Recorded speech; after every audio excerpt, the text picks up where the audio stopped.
Assalamualaikum warahmatullahi wabarakatuh. Perkenalkan, nama saya Ilhan Mansis Alfi Syahri dari Prodi BKI kelas 2B. Saya akan menjelaskan tentang materi di Makul Civic Education. Materi ini berjudul Cara Membangun Negara yang Berkeadaban. Sebelum saya lanjutkan video ini, saya mohon dari teman-teman yang menonton video ini, saya mohon like video ini dan juga share ke teman-teman kalian agar teman-teman kalian yang lain juga dapat like video ini, karena like dari kalian itu merupakan nilai untuk saya. Baik, saya lanjutkan.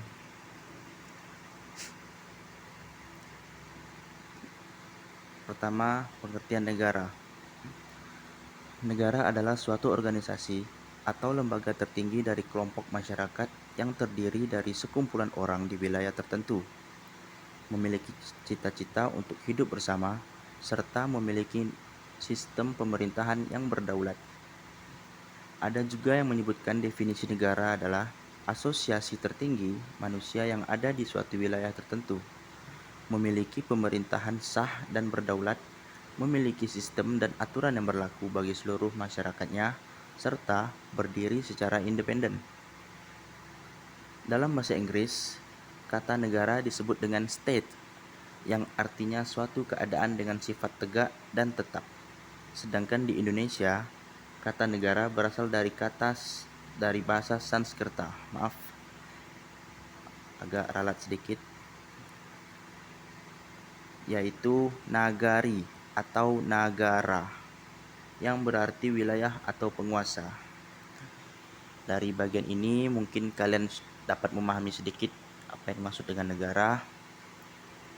Saya akan lanjut ke bagian yang selanjutnya, yaitu unsur-unsur negara. Nah, di sini unsur-unsur negara terdapat 4 poin. Yang pertama yaitu wilayah. Wilayah merupakan suatu daerah yang dikuasai dan ditempati oleh sekelompok manusia, serta menjadi batas teritorial suatu kedaulatan. Wilayah ini meliputi 3 bagian, yaitu darat, laut, dan udara. Dan yang kedua, penduduk atau rakyat. Nah, kita sebagai rakyat Indonesia harus tahu apa yang dimaksud dengan rakyat. Penduduk atau rakyat adalah orang-orang yang menetap pada suatu tempat dalam periode waktu yang cukup lama. Rakyat merupakan unsur terpenting dalam suatu negara, dan negara hanya dapat terbentuk bila ada kesepakatan para penduduknya. Kita sangat penting di negara ini. Dan yang ketiga, pemerintahan yang berdaulat. Pemerintah merupakan suatu lembaga di dalam negara yang memegang kekuasaan tertinggi dan dibentuk untuk melaksanakan jalannya pemerintahan suatu negara. Yang keempat, pengakuan dari negara lain. Suatu negara belum sempurna bila belum ada pengakuan dari negara lainnya. Pengakuan ini diperlukan guna mencegah terjadinya ancaman dari dalam, atau biasa disebut kudeta, atau campur tangan dari negara lain. Berikut ini adalah unsur-unsur negara yang dapat kalian pahami sedikit. Sebelum saya lanjut, saya ingatkan kembali kepada kalian teman-teman untuk like video ini dan share ke teman-teman kalian, karena like dari kalian merupakan maksud saya nilai untuk saya. Dan video ini merupakan video saya untuk mengisi nilai UTS saya. Saya lanjut. Wow. Nah, selanjutnya ini ada fungsi negara. Fungsi yang pertama yaitu ketertiban dan keamanan. Negara memiliki fungsi sebagai pihak yang mengatur serta melaksanakan ketertiban dan keamanan dalam kehidupan bermasyarakat. Dengan begitu, maka kegiatan para warga negara dapat berlangsung dengan baik. Fungsi yang kedua, kesejahteraan dan kemakmuran.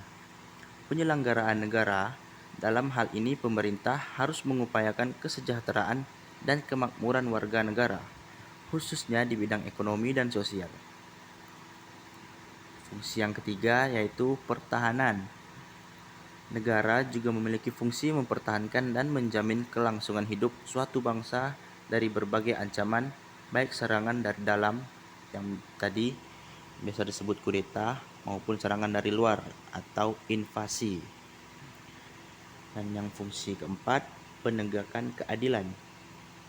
Negara harus dapat menjamin keadilan sosial bagi seluruh warganya yang mencakup seluruh aspek kehidupan dari maupun itu ideologi, ekonomi, sosial budaya, politik, pertahanan dan keamanan.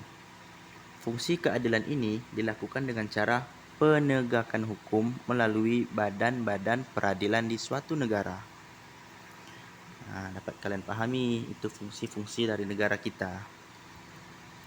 Dan ini materi yang terpenting yaitu cara membangun negara berkeadaban. Ini merupakan part paling penting. Dan kalian harus nonton video ini sampai habis agar tidak ketinggalan part-part sebelumnya. Cara membangun sebuah negara yang berkeadaban. Di sini saya hanya dapat menjelaskan 4. Yang pertama, dibutuhkannya seorang pemimpin yang benar-benar ingin memajukan negerinya. Dan yang kedua, dibutuhkannya kesadaran masyarakat akan tanggung jawabnya atas negaranya. Yang ketiga, dibutuhkannya keharmonisan antar warga dan pemimpin negara. Itu tanpa memandang status kaya maupun miskin. Jadi kita sebagai warga negara Indonesia tidak boleh saling membeda-bedakan. Karena kita Bhinneka Tunggal Ika, satu tetap satu. Cara yang terakhir, dibutuhkannya rasa kesadaran masyarakat akan pentingnya menjaga adat istiadat atau budaya yang dimiliki negaranya. Saya mungkin menjelaskan hanya sampai di sini dan mungkin hanya inilah kemampuan saya dalam materi ini. Lebih kurangnya saya mohon maaf.